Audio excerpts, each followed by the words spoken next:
Bonjour, bienvenue à studioartfolie.com. Mon nom est Claudie Delaunay, je suis votre animatrice à la créativité au rendez-vous.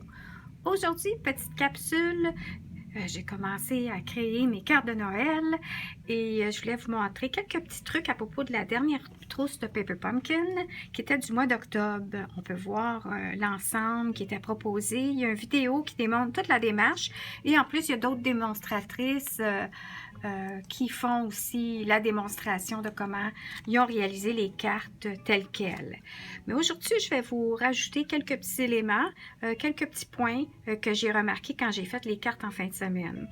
J'avais au tout début fait les cartes sans la vidéo et c'est là que j'ai réalisé qu'il y avait des petites choses que j'avais pas pensé.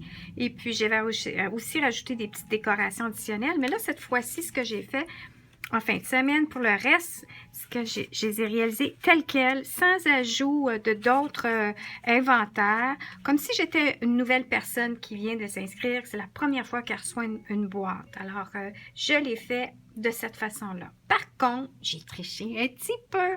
J'ai dit, il y a des au cas où, des fois, quand c'est quelqu'un qui a déjà du matériel, les plans B. Plan B, quand ils arrivent, on fait des petites erreurs ou quoi que ce soit. Bref, ça, c'est la boîte. Puis je voulais vous dire que la boîte en tant que telle, il y a des images que j'ai aussi partagées sur mon Facebook d'affaires, qu'on peut décorer la boîte, cacher ça ici avec une belle boucle, un chou, décorer avec différents papiers à motifs similaires, qui ça change très bien à ça. Et ça fait une très belle boîte cadeau, première des choses.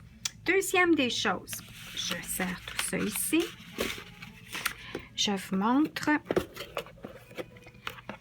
petit truc. La première des choses, c'est que quand on arrive avec une carte, première des choses, c'est que si on veut doubler l'inventaire de nos cartes et faire d'autres choses avec, on peut tout simplement prendre nos cartes ici et les couper en deux et garder une devanture par carte. Et ça ici, je vais vous expliquer comme ça. Voyez-vous ici, ça c'est une carte bleue. Non, c'est pas vrai, Claudine. Ça, c'est une carte blanche. Alors, je prends un papier cartonné blanc, 8,5 par 11. Faites attention, pas du papier qui est trop mou. Il faut que ce soit du papier qui est solide pour que la carte se tienne bien si vous l'achetez dans un magasin grande surface. 8,5 par 11, coupe en deux. On fait une petite ligne d'embossage en milieu et on colle une moitié sur le devant de la carte et on rajoute par après le reste ici. Ça, c'est la première des choses. Ensuite, ce que je voulais vous montrer, c'est que s'il arrive une petite erreur, parce qu'il y a du papier cartonné à motif qui vient en arrière-plan comme celle-ci, c'est que l'arbre qui est déjà pré-étampé avec quelques petits flocons, si je ne me trompe pas. Ici, il y a juste, celle-ci, il y a juste des petits flocons à l'intérieur. Alors, la chose que j'ai réalisée, c'est qu'il y avait, premièrement, il y a les petits flocons ici dans le jeu d'étampe. Le jeu d'étampes vient en anglais, mais il y a toujours des motifs qui sont là, qui sont vraiment le fun. Puis des fois, il y a plus de motifs que de mots anglais. Alors, c'est jamais perdu, puis c'est toujours pratique et on l'utilise pour réaliser nos cartes. Il y a 3 ici motifs. Fait que ça, c'est le fun. Ensuite, votre tampon encreur ici, c'est un petit Stampin' Spot. On vend des... Oups, excusez-moi. On vend des recharges pour réancrer ensuite. Alors, c'est toujours bien à garder. Et on les entrepose idéalement comme ça ici. Je les couche à l'envers. Je les entrepose comme ça ici dans un contenant. J'ai trouvé, je pense, c'est au Dollarama. Puis j'ai même mis mes doigts éponges là-dedans. Alors, on peut voir comme ça ici tous mes Stampin' Spots que je garde dans un contenant comme ça et je le renverse et je l'entrepose toujours à l'envers comme ça. C'est mieux pour que l'encre revienne comme à la surface. L'autre chose que je voulais vous expliquer, c'est de faire attention ici à votre papier fenêtré. Vous allez avoir 2 modèles de papier fenêtré, des grands carrés et des petits carrés. Grands carrés vont aller pour celle qui a l'arbre et les petits carrés vont aller pour celle qui a la boule. Ensuite, si on fait une petite erreur, ça ne fait pas une bonne bonheur comme ça m'était arrivé. J'ai voulu rajouter beaucoup de choses sur mon petit papier qui était déjà, qui venait déjà pré-étampé sans joie de Noël. Ça, c'est moi qui l'ai étampé après ici. À ce moment-là, on peut couper un carré de papier cartonné blanc et on peut refaire un motif en étampant. Ici, ça, c'est 2 des étampes. Et puis, je fais étamper. C'est pour le party. Il indique toujours dans le dépliant les couleurs qui ont été utilisées.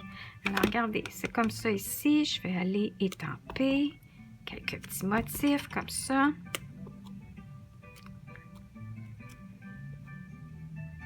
Voilà. Bon. Et ça, c'est fait comme ça ici.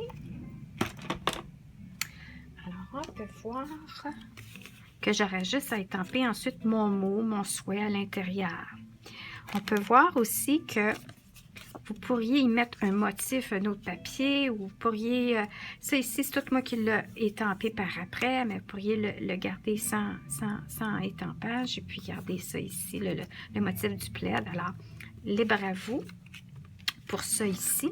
Ensuite, ce que je voulais vous expliquer, c'est que il y a le niveau, le défi, c'est beaucoup la statique quand on travaille avec les petites garnitures comme ça ici. C'est très, très, très statique. Hein? Alors, ce que je fais, première des choses, j'y verse dans chacun un petit plat de céramique. Puis ensuite, je suis allée déposer un petit peu de tout dans chaque carte. Et regardez, il me reste une carte à faire. Et puis, il me reste beaucoup de petites décorations encore. C'est ça qui est le fun avec la trousse. Il y a beaucoup d'extras dans certains éléments de décoration. Alors, ça ici, ce que je voulais vous expliquer, c'est que comme c'est montré dans la vidéo, ici aussi, on va voir un petit peu les extras. Ça, c'est tous les extras de mousse qui restent. D'habitude, c'est des points mousse qu'on utilise. On a des languettes. Alors, ça ici, c'est de la mousse que vous pourriez tailler, couper, pourriez utiliser. Et il reste aussi une rondelle moyenne. Car pour les cartes, on utilise la petite rondelle et la grosse rondelle. Alors, dans chaque rondelle, rond, cercle, à la fin, il va rester ça comme mousse que vous allez pouvoir utiliser sûrement après. Puis, la façon que c'est expliqué en vidéo aussi, c'est que votre papier fenêtré, ici, vous le collez comme ça à l'endos. Ensuite, vous prenez votre papier cartonné qui va être ici. Vous y collez votre rondelle. Alors, quand vous aurez collé votre rondelle, je vais donner un exemple avec celle-ci.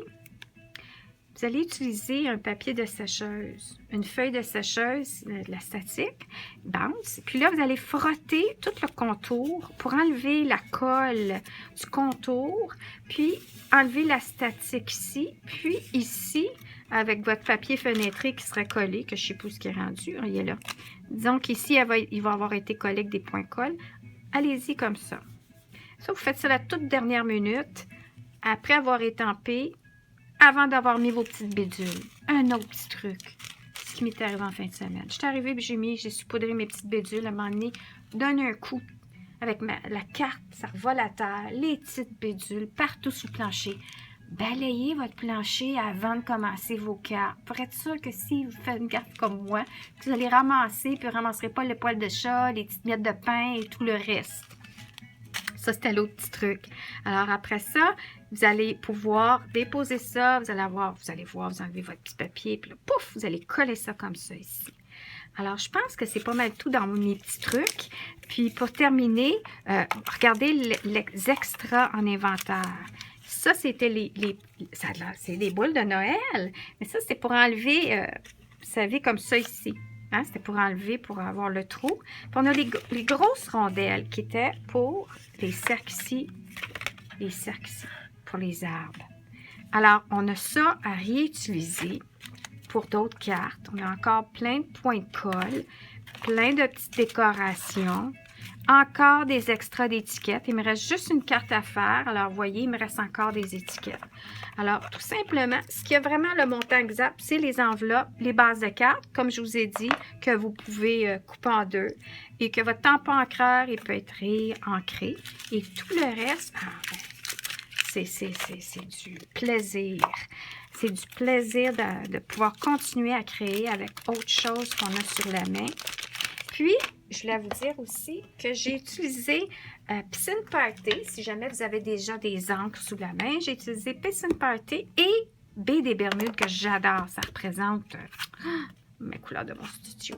J'ai utilisé aussi étiquettes et décorations comme jeu des temples parce que je trouve qu'il est vraiment le fun et surprise. Puis aussi, voyez-vous, ici, les flocons sont similaires à ce qu'il y a sous la main dans la trousse. Mais ici, il y en a plusieurs. Il y en a 4. Alors, j'ai triché un petit peu. J'ai essayé celui-là ici. Et puis, j'ai utilisé Joie de Noël dans Affaires de conifères. Alors, ceci dit, je vous souhaite une excellente journée. Puis, si vous avez besoin de matériel, simplement me contacter. Sinon, ben, à la prochaine. Merci.